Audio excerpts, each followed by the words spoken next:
Привет, друзья! С вами я, Евгения, и наш канал Семейный Handmade.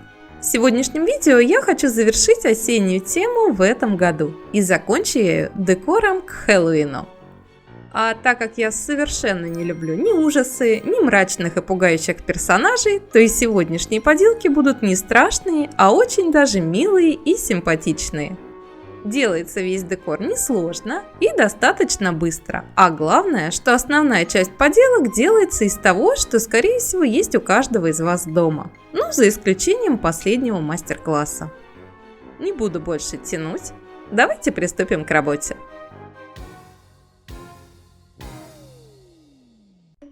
Начнем с самого простого мастер-класса. Будем делать привидений. Для начала нам понадобится какая-то основа. У меня это пластиковые яйца разных размеров. Но можно использовать и пластиковую бутылку, предварительно закрепив на нее сверху шарик. Из проволоки скручиваем ручки. И важно, чтобы проволока выдержала вес мокрой марли. То есть выбирайте не слишком тонкую и не слишком мягкую проволоку. Особенно это касается больших привидений.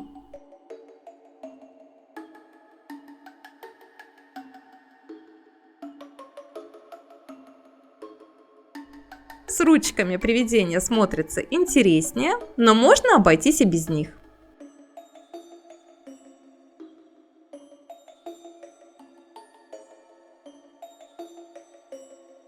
Нарезаем марлю на куски такого размера, чтобы можно было спрятать под ними яйца. Я отрезаю сразу большой кусок, чтобы его можно было сложить пополам. И, кстати, углы лучше скруглить, так будет смотреться аккуратнее.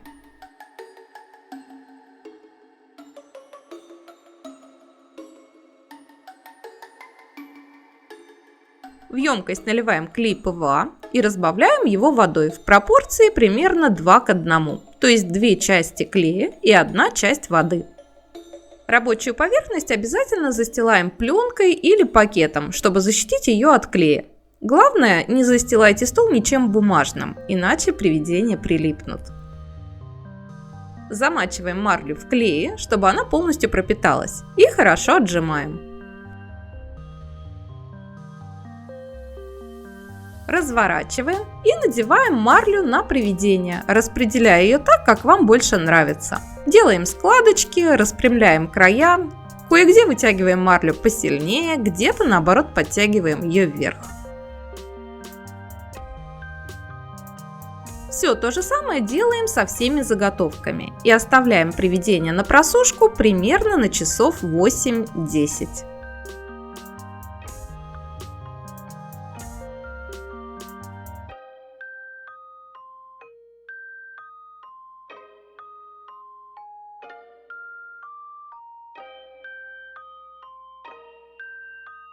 После высыхания марля держит форму, но привидения, на мой взгляд, все равно какие-то хлипкие и чересчур прозрачные. Поэтому я снова нарезаю марлю и развожу ПВА водой.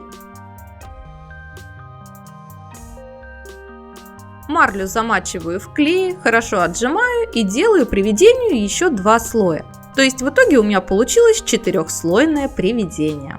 Каждый слой выравниваю, края кое-где вытягиваю и делаю складочки.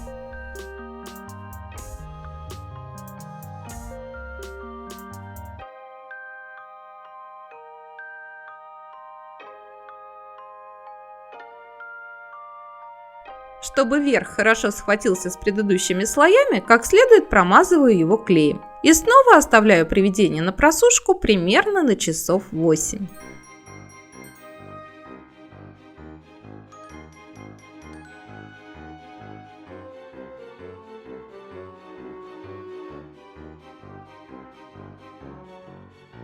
Теперь привидения получились достаточно прочные и в меру прозрачные.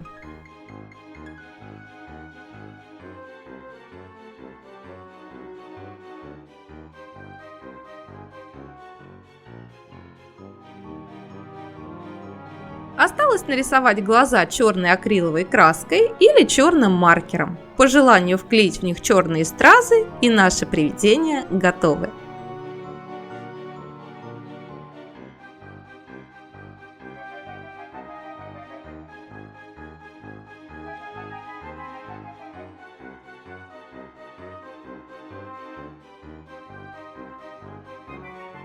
Изначально я хотела всех привидений раскрасить в более теплый белый цвет, но мой эксперимент оказался неудачным. Окрашенные привидения выглядят грязно и совершенно невоздушно, поэтому не повторяйте моих ошибок.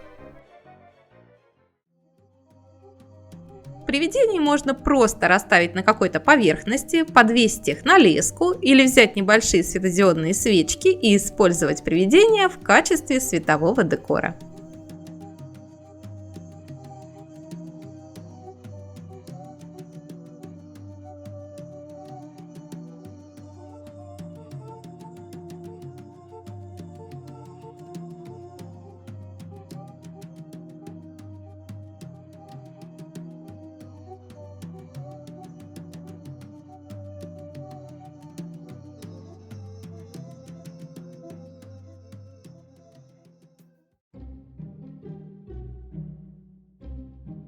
Переходим ко второму мастер-классу. Для него нам понадобится 3 фужера или рюмки разного объема и высоты. Также нам понадобится грунт, у меня он перелит из большой банки в емкость поменьше, и любой обезжириватель, у меня это жидкость для снятия лака.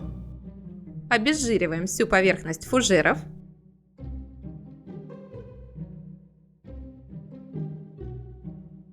И спонжем или кистью наносим грунт с внешней стороны. Я нанесла 2 слоя с промежуточной просушкой.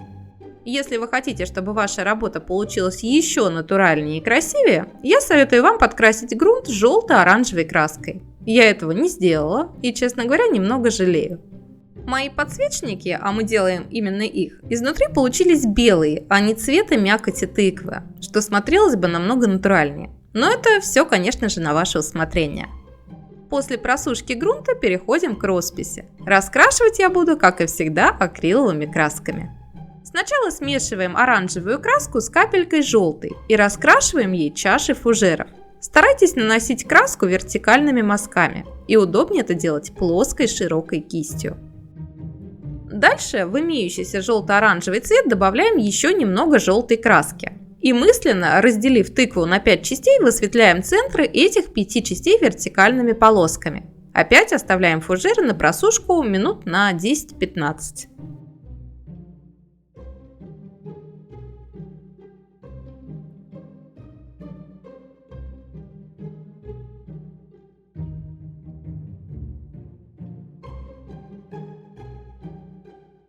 И теперь, добавив еще немного желтой краски к имеющемуся цвету, высветляем самый-самый центр всех 5 долек. И можно совсем немного пройтись этим же цветом сухой кистью по верхнему и нижнему краю. Так визуально мы создаем объем. Зеленой краской раскрашиваем ножки и основания фужеров. Они у нас будут имитировать хвостики тыкв. Кстати, чтобы зеленый цвет смотрелся более натурально, нужно добавить в него капельку коричневой краски.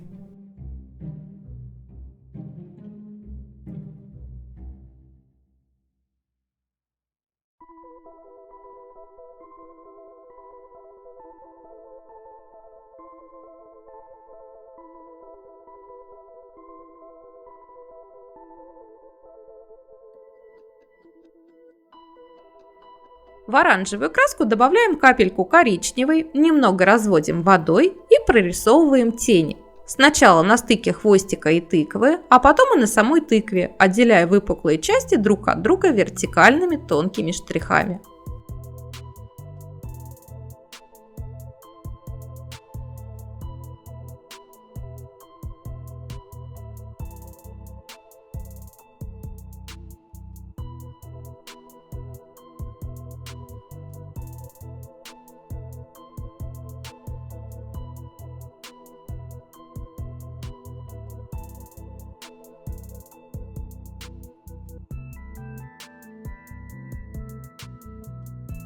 Набирая на кисть лимонную, зеленую и желтую краски, добавляем хвостику тыквы красивых переходов цвета.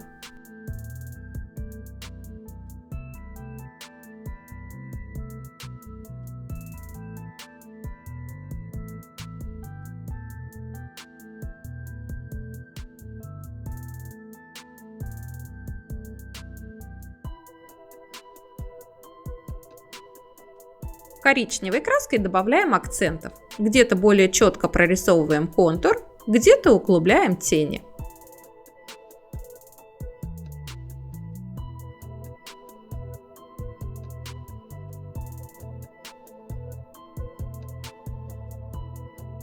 Теперь простым карандашом намечаем контур мордочки. Старайтесь делать линии еле заметными, чтобы работа получилась аккуратнее.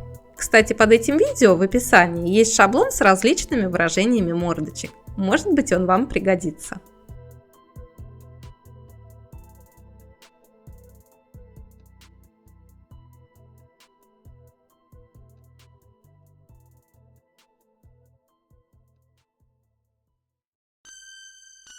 И закрашиваем темно-коричневой краской глаза и рот.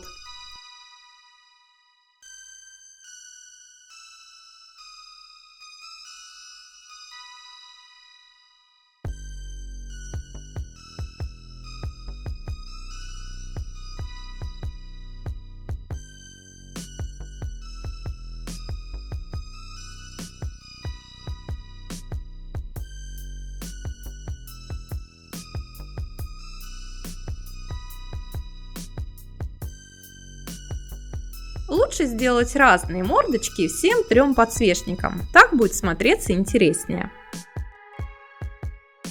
Желтой краской высветляем глаза и рот из центра к краям, как бы имитируя свет от горящей внутри свечи.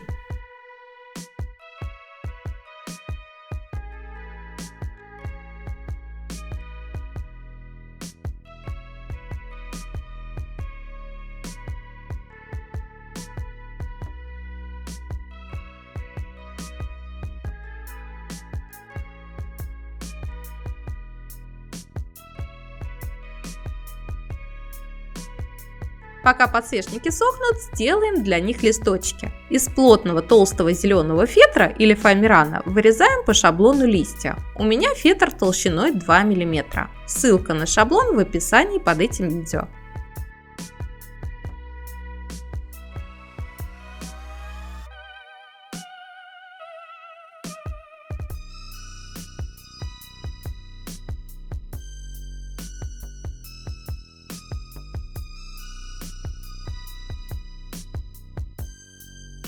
Кроме листочков можно сделать и усики. Вырезаем кружочек и разрезаем его по спирали от внешнего края к центру. В итоге у нас получается красиво закрученный усик.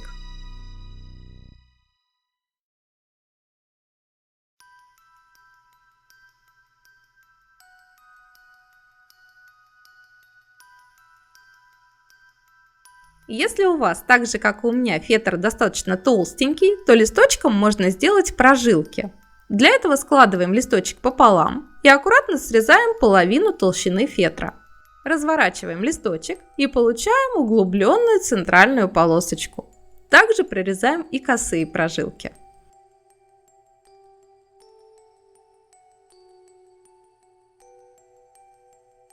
По желанию высветляем серединки листочков сухой желтой пастелью или тенями для век.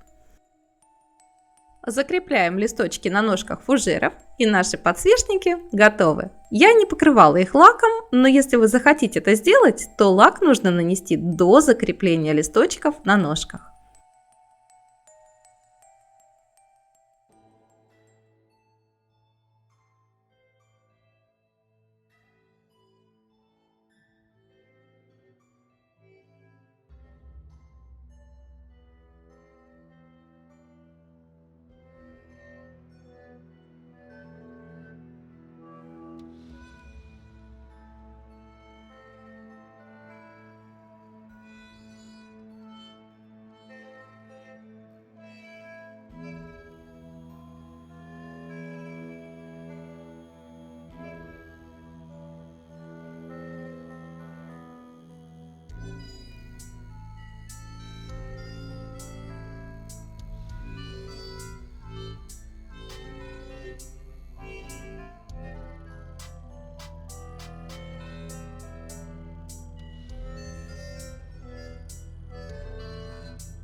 Для следующей поделки нам понадобится два шарика разного диаметра. У меня один пенопластовый шарик диаметром 6 см, а второй пластиковый, по-моему, от Бахил, диаметром 2 см.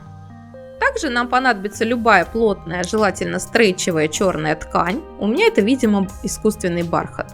8 черных коктейльных трубочек и стразы для глаз и декора. В первую очередь нам нужно обтянуть тканью шарики. Причем сверху шарики должны получиться без складочек, а вся сборка должна оказаться внизу. В дальнейшем мы ее спрячем. Берем шарик, натягиваем на него ткань и фиксируем края термопистолетом. Если вы тоже будете использовать пенопластовый шарик, не нагревайте сильно термопистолет, так как от горячего клея пенопласт начнет плавиться. Итак, натягиваем ткань, приклеиваем и обрезаем все лишнее. Сначала обтягиваем один шарик, а потом и второй.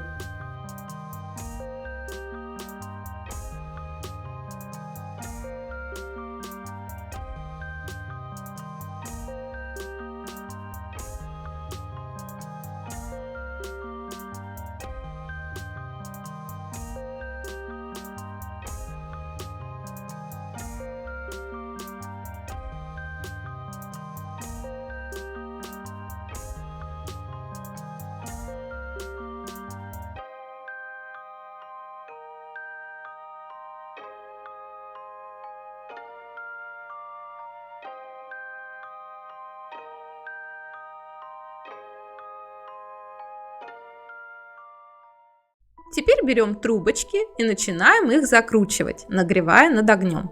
Трубочки держите выше пламени, чтобы они не загорелись, а только нагрелись и стали мягкими. Трубочки лучше держать пинцетом или круглогубцами, чтобы не обжечь пальцы. И закручивать трубочки лучше небольшими участками, иначе они могут перегреться и разорваться.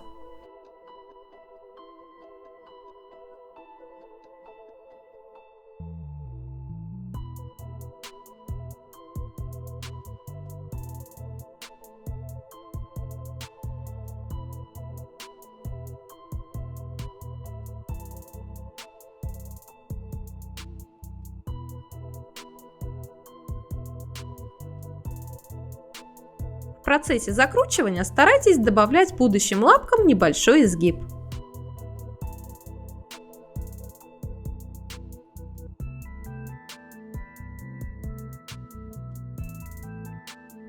Разделяем лапки на пары, срезаем лишнюю длину и приклеиваем их к большому шарику в районе складок, то есть не с чистовой ровной стороны, а там, где у нас находятся все швы. Лапки приклеиваем поочередно, друг напротив друга.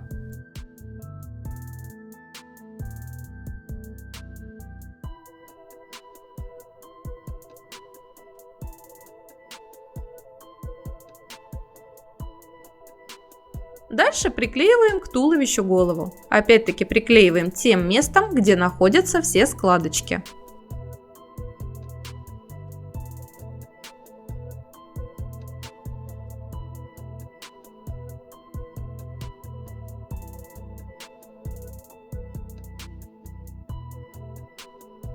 Снова зажигаем свечу и придаем окончательную форму лапкам. То есть делаем им по центру сгиб и следим, чтобы паук стоял ровно и никуда не заваливался.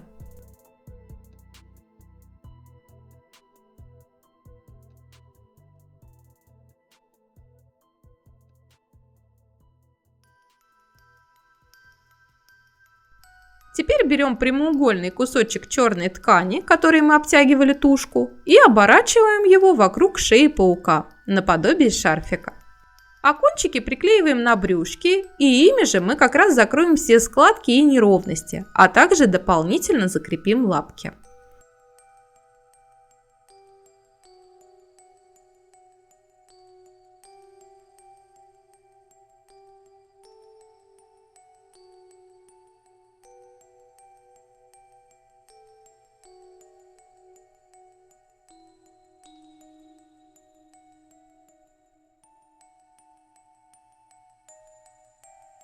По желанию на полимерный клей приклеиваем на спинку рисунок из черных страз. И также на полимерный клей сажаем глазки.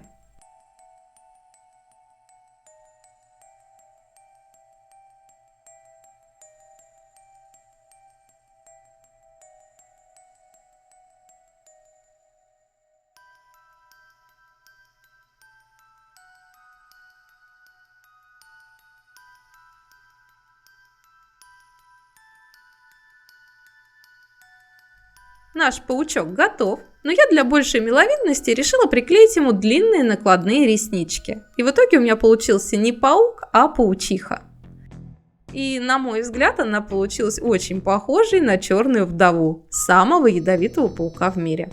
Только в весьма увеличенном формате.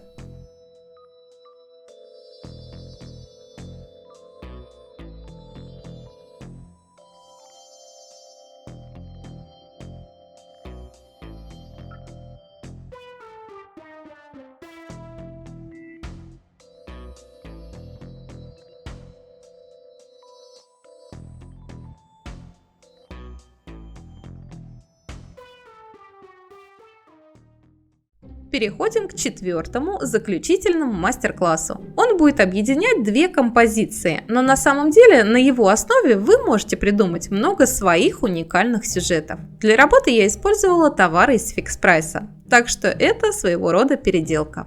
Для начала займемся тыквами. Так же, как и в случае с фужерами, грунтуем их и красим желто-оранжевой краской.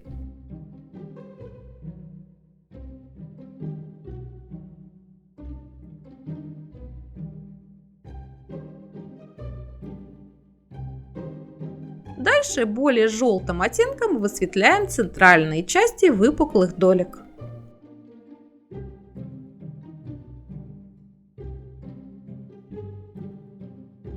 Простым карандашом делаем набросок мордочки и раскрашиваем ее темно-коричневой краской.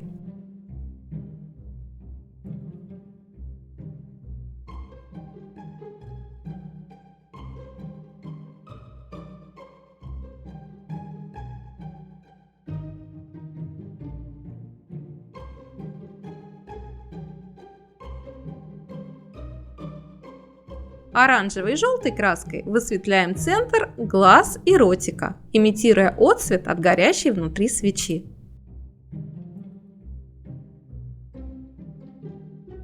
Добавляем теней и подрисовываем кое-где черточки и точечки.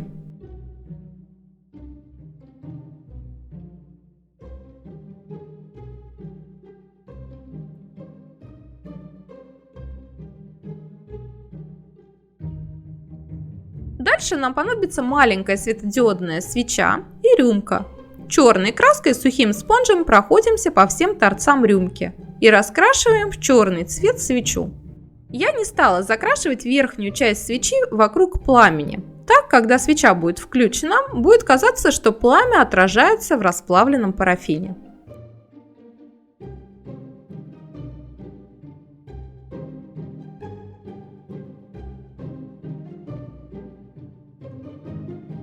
В фикс-прайсе продаются скелеты динозавров, вот в таких пластиковых контейнерах. Динозавры поселились среди детских игрушек, а эти контейнеры я решила использовать в сегодняшней работе. Верхнюю прозрачную часть немного тонируем черной краской. Верх тонируем спонжем достаточно плотно, а вот центральную часть совсем чуть-чуть, чтобы получилась такая потертая пыльная колба. Самый низ тоже можно затонировать посильнее.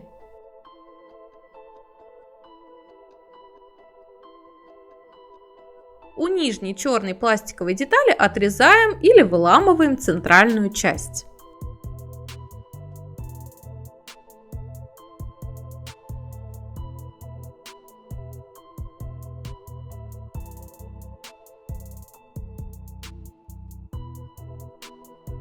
Из проволоки скручиваем тыквам усики. Просто берем тонкую кисточку и обматываем ее проволокой. Проволоку снимаем и получаем закрученный усик.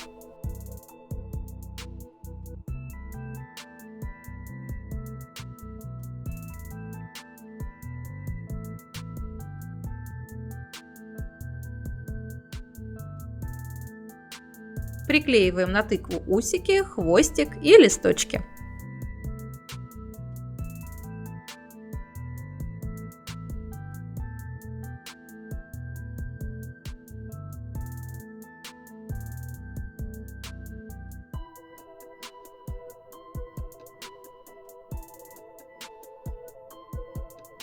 Маленькую тыкву приклеиваем на тыкву побольше. И эту тыквенную пирамидку приклеиваем на основание рюмки.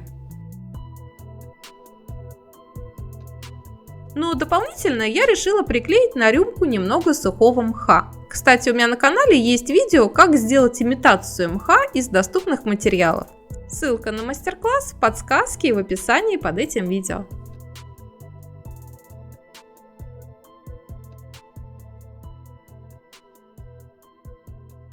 Сухим спонжем с золотой краской немного тонирую все детали будущего фонарика. То есть немного прохожусь по торцам свечи и рюмки, тыквам и колбе.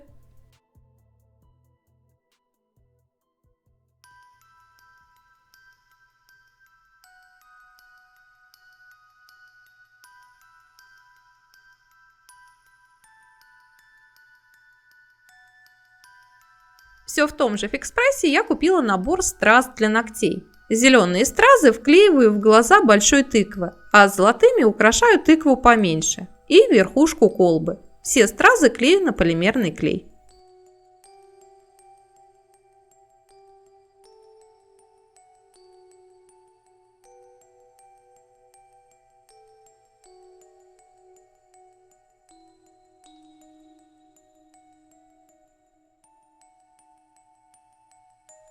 Из картона вырезаем круг для нижней части фонарика. И в центре этого круга вырезаем отверстие для светодиодной свечи.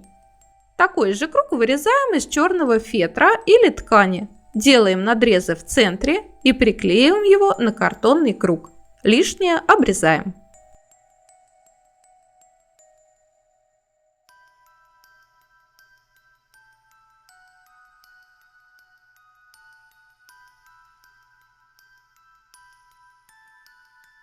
И вставляем в получившуюся деталь светодиодную свечку.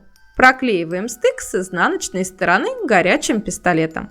Теперь можно будет включать и выключать свечу, не разбирая фонарик.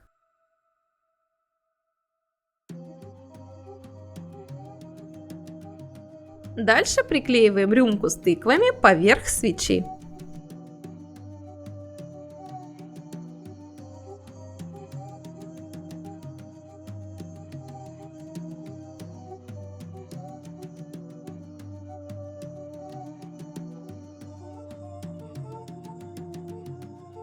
И вклеиваем картонную деталь в основание. Стык промазываем клеем с изнаночной стороны.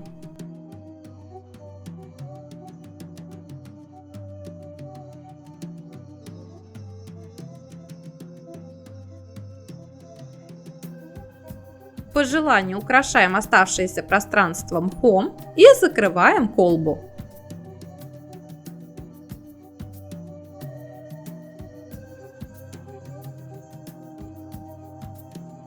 Можно было бы оставить фонарик и таким, но в фикс-прайсе я увидела набор из 4 скелетов. Естественно, их я тоже решила задействовать в этой работе. Скелетов развязываем и ломаем им кости. Да, вы не ослышались. Ломаем им руки, ноги, позвоночник и придаем нужную позу. Ребра я тоже сняла и, разрезав их сбоку, вставила позвоночник внутрь. Так будет смотреться более правильно. Мои скелеты будут сидеть на колбах сверху и читать книги. Поэтому я сгибаю им ноги и руки, причем ноги скрещиваю, а у рук еще и сгибаю кисти. Ну, вы можете посадить их и в позу лотоса, и закинуть ногу на ногу. Возможно, они у вас будут стоять на одной ноге или в позе ласточки. Просто пофантазируйте.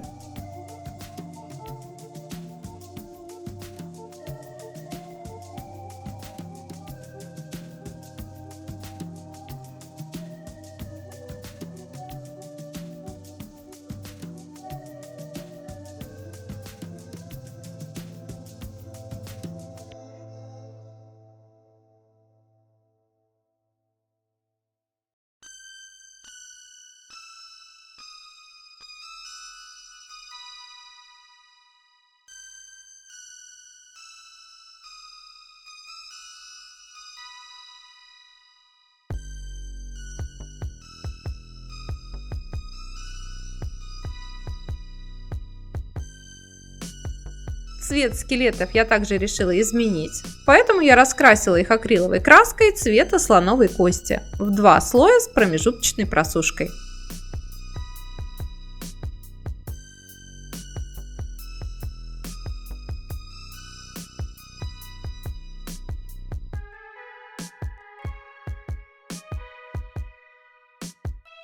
Пока скелеты сохнут, сделаем им книги. Из черного и белого фетра вырезаем 3 прямоугольника, 1 черный и 2 белых. Складываем их пополам и вклеиваем друг в друга, чтобы получилась книга.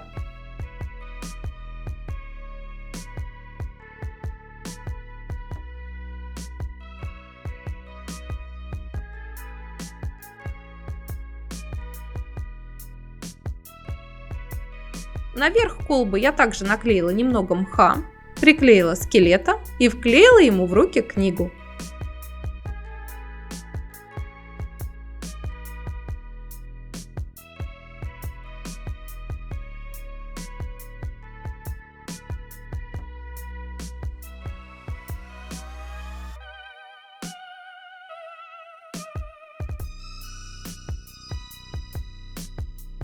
Естественно, нижнюю часть я не смогла оставить без внимания и закрыла ее еще одним фетровым кружком. Чтобы ровно вырезать отверстие для свечи, прохожусь по краю свечи светлой пастелью. Прикладываю фетровый круг и вырезаю отпечатавшийся кружочек.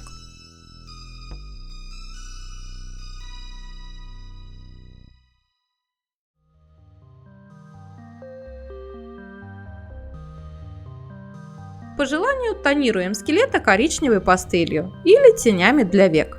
Тонировку делаем сухой жесткой кистью. Также можно добавить скелетам еще каких-то аксессуаров. Я, например, повесила им на шею золотые ключики и вклеила в глазницы прозрачные стразы, все из того же набора для декора ногтей.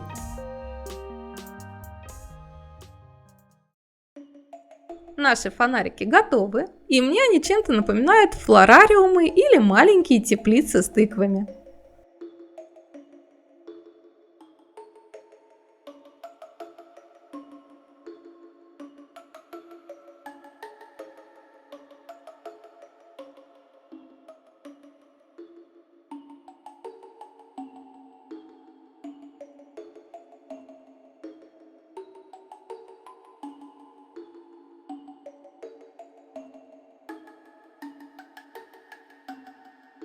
Я не стала показывать, как собиралась вторая композиция, но поверьте, в ней нет ничего сложного. Как сделать плетеную подставку я показывала в одном из прошлых видео, а дальше на нее с помощью термопистолета я просто закрепила весь декор. Все скелеты садовода-огородники готовы и можно полюбоваться результатом.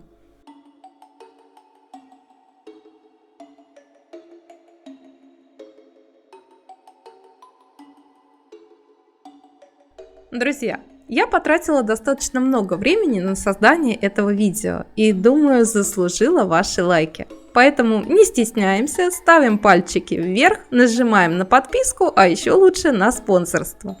А если хотите поблагодарить меня финансово, то специально для вас есть кнопочка «Спасибо». Благодарю всех, кто досмотрел это видео до конца. Желаю вам всем отличного настроения и веселого Хэллоуина. До скорой встречи. Пока-пока.